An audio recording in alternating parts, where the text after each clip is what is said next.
बिस्मिल्लाहिर्रहमानिर्रहीम। अस्सलाम वालेकुम फ्रेंड्स, कैसे हैं आप सब। अल्लाह ताला से उम्मीद करते हैं आप तमाम लोग अपने घरों में खुश व आबाद होंगे। अल्लाह ताला आप सबको यूं ही हंसता बसता और आबाद रखे। इन्हीं नेक तमन्नाओं के साथ आगे बढ़ते हैं वीडियो की जानिब। अगर आप न्यू व्यूअर्स हैं तो मेरे चैनल को सब्सक्राइब करें, बेल आइकॉन को दबाएं ताकि आने वाली हर नई वीडियो आप तक बर वक्त पहुँच पाए। तो जनाब यहाँ पर टाइम है असर का, और असर की नमाज के बाद मैं पौधों को पानी दे देती हूँ।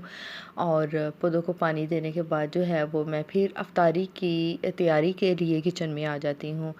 गर्मी बहुत ज़्यादा है, 2 टाइम पौधों को पानी देते हैं लेकिन फिर भी पौधे जो हैं वो बिल्कुल गमले खुश्क हुए होते हैं। और बेचारे पौधे ऐसे उनका भी बेचारों का ऐसे ही लगता है जैसे रोज़ा है। और उनको पानी दे के जो है वो उनकी अफ्तारी करवा रही हूँ पहले मैं, और फिर हम अपनी अफ्तारी की तैयारी करेंगे। और पौधे इनमें धूप बहुत ज़्यादा इन पर नहीं पड़ती इसलिए फ़्रेश नज़र आते हैं। अगर तो ये बिल्कुल ही धूप में पड़े हों तो जाने इनका क्या हाल हो जाए बेचारों का। और पौधों को जो है वो पानी मैं लाज़मी देती हूँ, मेरी ये हॉबी है। और पौधे मैंने अपने शौक़ से रखे हुए हैं घर में। और मुझे बहुत ही पुररौनक वो घर लगते हैं जहाँ पर पौधे होते हैं, सब्ज़ा होता है, देखकर दिल खुश हो जाता है। छोटा सा ये मेरी बालकनी है, टेरेस है, जिसको मैंने यहाँ पर प्लांट्स वगैरह रखे हुए हैं। और सुबह और शाम इनको मैं पौधों को पानी देती हूँ। और इसी तरह मेरा घर जो है वो इन पौधों की वजह से बड़ा ही पुररौनक लगता है। और मुझे यहाँ पर बैठकर खाना खाने, अफ्तारी करने या कुछ भी करने, बैठने में, चाय पीने में बहुत मज़ा आता है। आजकल क्योंकि रमज़ान शरीफ है तो अफ्तारी में अपनी बालकनी में बैठकर ही हम सब करते हैं। पर टेबल चेयर्स जो हैं वो मैंने रखे हुए हैं, तो यहीं पे बैठ के हम अफ्तारी करते हैं। सहरी खैर हम लोग अंदर ही करते हैं, उसका भी कभी क्लिप में शूट करूँगी तो मैं आपको दिखाऊँगी। और यहाँ पर जी घर का आउटसाइड है, फ्लैट है, आउटसाइड है, तो यहाँ पर भी मैंने प्लांट्स रखे हुए हैं। और वॉल्स के ऊपर भी मैंने जो है वो आर्टिफिशियल प्लांट्स जो हैं वो उनके वो पॉट्स लगाए हुए हैं, उनमें आर्टिफिशियल फ्लावर्स हैं, बंचेस मैंने लगाई हुई हैं बीच में, उसका भी मैं आपको शूट दिखाऊंगी। और बाहर से बड़ा ही प्यारा सा मंजर दिखाई देता है। पौधों को पानी देने के बाद मैं किचन में आ गई हूँ, एंट्री हो गई है मेरी किचन में। और आज जो है वो सेकंड रमज़ान है और मैं बना रही हूँ यहाँ पर चना चाट और different day and different variety. और चना चाट के लिए मैंने ना चने जो थे वो पहले से ही भिगो लिए थे, और अब मैं इनको प्रेशर देने लगी हूँ। प्रेशर कुकर में मैंने डाल लिए हैं। और चलें जी, यहाँ पर विसल्स भी ऊपर रख दी हैं मैंने। और फिर आ गई है बारी आलूओं की। चना चाट ज़ाहिर है आलू तो बीच में पड़ते हैं, तो यहाँ पर मैंने आलू काट लिए हैं बॉईल करने के लिए। और एक साइड पर चने मैंने बॉईल करने के लिए रख दिए हैं, दूसरी साइड पर मैंने आलू बॉईल करने के लिए रख दिए हैं। तो चने जनाब जी यहाँ पर बॉईल हो गए हैं, हाथ से मसल के देख लिए हैं मैंने, बहुत ही अच्छी तरीके से गल गए थे यहाँ पर चने। और यहाँ पर जो आलू हैं ये भी गल चुके हैं। इनको भी हम स्टोव नीचे से ऑफ़ कर देंगे। और आलूओं को मैं यहाँ पर छील लूँगी।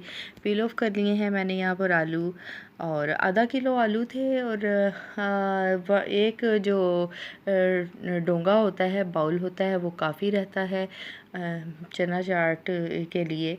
और वो भी बल्कि हमारे लिए तो वो भी बहुत ज़्यादा होता है। मैं नेबर्स की तरफ भी 2-3 होम्स हैं यहाँ पर जो मेरे साथ रहते हैं, तो फिर मैं उधर भी अफ्तारी जो है वो भेज देती हूँ, जो मैं ख़ुद बनाती हूँ अपने लिए और वो मैं फिर अपने नेबर्स में भी भेज देती हूँ। तो आलू यहाँ पर मैं पील ऑफ कर दी। इस तरह कट लगाकर अगर आलू जो है वो बॉईल किया जाए, एक तो बहुत जल्दी बॉईल हो जाते हैं, आधा टाइम लेते हैं, और दूसरा ये कि इनको पील ऑफ करना बहुत आसान होता है। आलू अगर ठंडे हो जाएं तो वो जल्दी पील ऑफ नहीं होते, आलू चिपक जाता है। और अगर आलू जो हैं वो थोड़े गर्म ही हों अभी, मतलब हाथ में पकड़ने के काबिल हो जाएं, तो उनका छिलका उतारें, बहुत ही आसानी से छिलका उतर जाता है।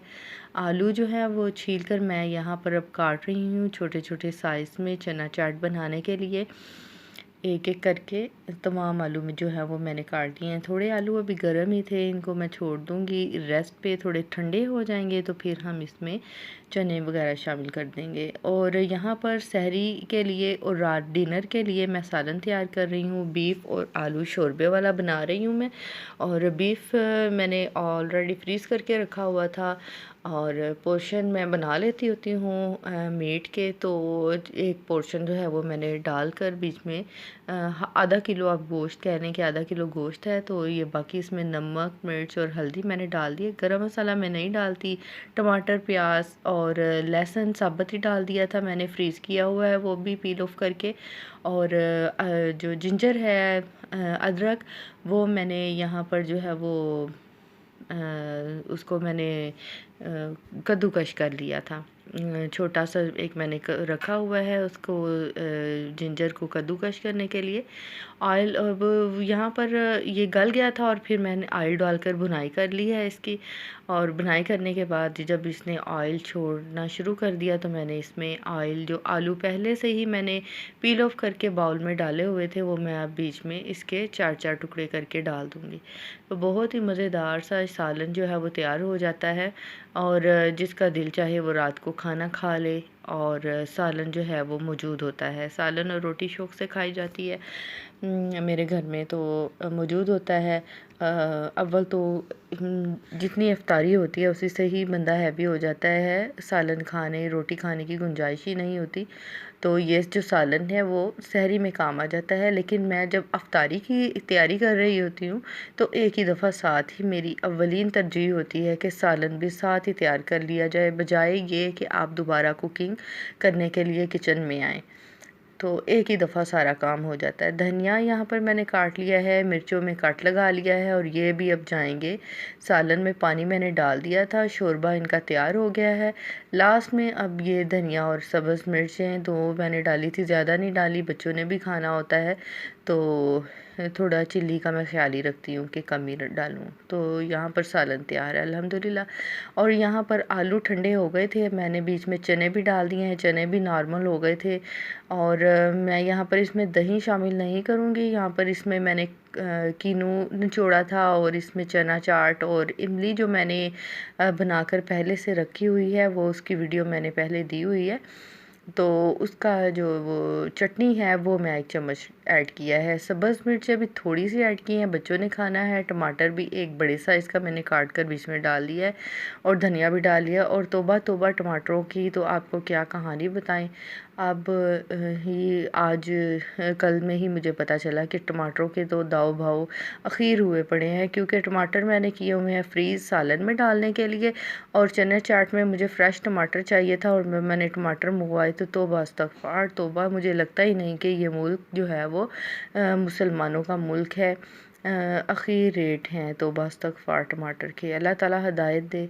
चले जी, चना चाट में मैंने अब डाल लिया है चाट मसाला, और थोड़ा नमक भी डाला मैंने, और थोड़ी सी सुर्ख मिर्च भी डाल दी। और ये मैं वो इमली की चटनी डाल रही हूँ जो मैंने बनाकर फ्रीज़ की हुई है। और ये जमती नहीं है, जब आप इसको चम्मच से निकालते हैं तो ये निकल जाती है। फिर बारी आ गई जी, आज मैं बनाऊंगी शरबत जाम शीरी। तो यहाँ पर ये मेरे लिए बहुत आसान रहता है कि बॉटल में आप कीफ़ की मदद से चीनी भर लें, और पानी डालकर किसी बच्चे के हाथ में पकड़ा दें, तो वो आपको शेक करके ऐसे अच्छे तरीके से जो है वो हलशुदा चीनी मिल जाती है पानी में। और लीमू भी मैंने निचोड़ कर फ्रीज़ कर लिए थे, उसका एक टुकड़ा मैंने बीच में डाल दिया है, और बाकी और कुछ नहीं डाला, बस लीमू डाला है जाम शीरी, और मीठा ठंडा पानी डाल दिया। और यहाँ पर जो है वो आलू मैं पील ऑफ कर रही हूँ पकोड़े बनाने के लिए। और पकोड़े बनाने के लिए यहाँ पर मैंने आलू पील ऑफ कर लिए हैं, इनको काट लूँगी। और इनके जो बहुत ही बारीक स्लाइसेस जो होते हैं, जिस तरह ये जूलियन कट में ये काट कर, तो सिर्फ मैंने सिंपल प्याज और आलू के ही पकोड़े बनाए हैं। इसमें बैंगन वगैरह या पालक वगैरह मैंने नहीं डाली, क्योंकि घर में मौजूद नहीं था, और मैंने फिर मंगवाए भी नहीं, और मैंने बस इसी तरह बना लिया। और ये बहुत ही मज़ेदार पकोड़े बनते हैं। इसमें मैंने मेथी, खुश्क मेथी डाल दी थी, नमक डाल दिया था, मिर्चें डाल दी थी, और ज़ीरा डाला था, और इसके अलावा मैंने कोई चीज़ एक्स्ट्रा ऐड नहीं की। और ये जनाब यहाँ पर होने लगे हैं फ्राई पकोड़े, और ये बहुत ही मज़ेदार बनते हैं। बहुत ही लाइट। बेसन भी मैं थोड़ा कम ही रखती हूँ, मुझे ज़्यादा चढ़े हुए बेसन वाले पकोड़े अच्छे नहीं लगते, हैवी बहुत हो जाते हैं और बच्चे भी इतने शौक़ से नहीं खाते ज़्यादा बेसन वाले पकोड़े, या आलूओं के ऊपर भी अगर ज़्यादा। तो यहाँ पर हो गया है टाइम इफ्तारी का। अल्हम्दुलिल्लाह टेबल जो है वो सज चुकी है इफ्तारी के लिए अल्हम्दुलिल्लाह। और चलें जी अब वापस आ जाएं किचन में। तो ढेर लग गया था जी बर्तनों का, तो इनको धोए बगैर सोना तो नींद ही नहीं आती। तो जनाब जी मैंने कहा कि ये मगरिब की नमाज़ पढ़ी है और साथ ही मैंने जो है वो बर्तन भी वॉश कर लिए हैं।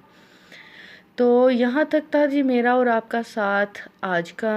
और अगले दिन फिर आपसे मिलेंगे नई वीडियो के साथ, नए दिन के साथ। आप सबसे मेरी रिक्वेस्ट है कि आप मुझे भी अपनी दुआओं में याद रखें। इतना बाबरकत महीना है, अल्लाह ताला सब कोई की दुआएं कबूल करे, इबादत कबूल फरमाए, मेरी भी आपकी भी, और तमाम मुसलमानों पे अपनी रहमत करे, और तमाम इंसानों पे अल्लाह ताला अपनी रहमत फरमाए और बीमारियों और परेशानियों से बचाए। तो मुझे अब दीजिए इजाज़त। टिल द नेक्स्ट वीडियो, अल्लाह हाफिज़।